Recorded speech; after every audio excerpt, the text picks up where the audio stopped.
Welcome to our presentation on Graphical User Interface, commonly known as GUI. Java Swing is a part of Java Foundation classes used to create window-based applications. It is built on top of a WT API and is entirely written in Java. Unlike a WT, Swing provides platform-independent and lightweight components. Let's compare Java AWT and Java Swing. AWT components are platform-dependent and heavyweight, while Swing components are platform-independent and lightweight. Swing also supports a pluggable look and feel, providing more components than AWT. Here, we see the anatomy of an application GUI. The GUI consists of a JFrame, which contains JPanels, JButtons, and JLabels. The internal structure shows how these components are organized within containers. To build a GUI from the bottom up, we start by creating frames, panels, components, and listeners. We then add listeners into components, components into panels, and panels into frames. The JButton class is used to create a labeled button with platform-independent implementation. When the button is pushed, it triggers an action. The JLabel class is used to place text in a container. It displays a single line of read-only text, which can be changed by an application but not directly by the user. Here's an example of how to use JLabel in a Java application. The code demonstrates creating a JFrame and adding JLabels with specified text and bounds. The JTextField class allows the editing of a single line of text. It can be initialized with or without specified text and columns. This example shows how to use JTextField in a Java application. The code creates a JFrame and adds JTextFields with specified text and bounds. In this example, we see how to use JTextField with an action listener.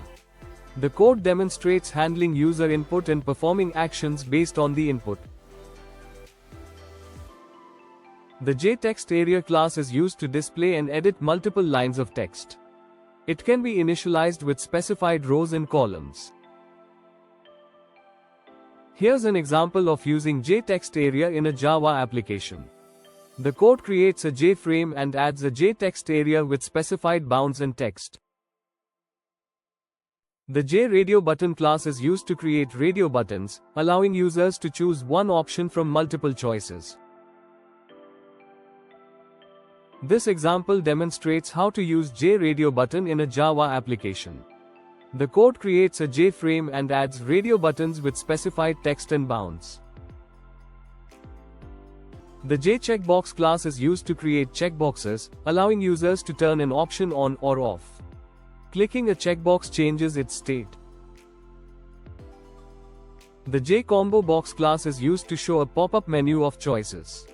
The selected choice is displayed at the top of the menu. This example shows how to use JComboBox in a Java application.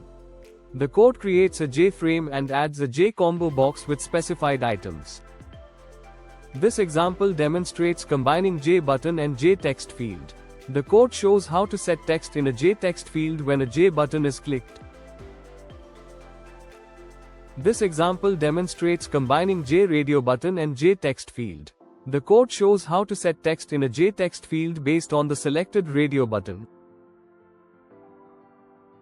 In this example, we demonstrate how to use Java JComboBox to create a drop-down menu for selecting educational qualifications. The JComboBox is paired with a JTextField to display the selected item. Next, we have a simple GUI example that includes buttons, labels, and text fields. This example uses the JOptionPane class to create a user interface for inputting and displaying data. Here, we see the code that processes the input from the text fields. It calculates the total number of books by parsing the input values and setting the result in another text field. In another GUI example, we create an interface for calculating BMI. This example also uses buttons, labels, and text fields to input height and weight, and display the BMI and weight class. Finally, we have the code that calculates the BMI based on the input height and weight. The result is formatted and displayed in the text field for BMI.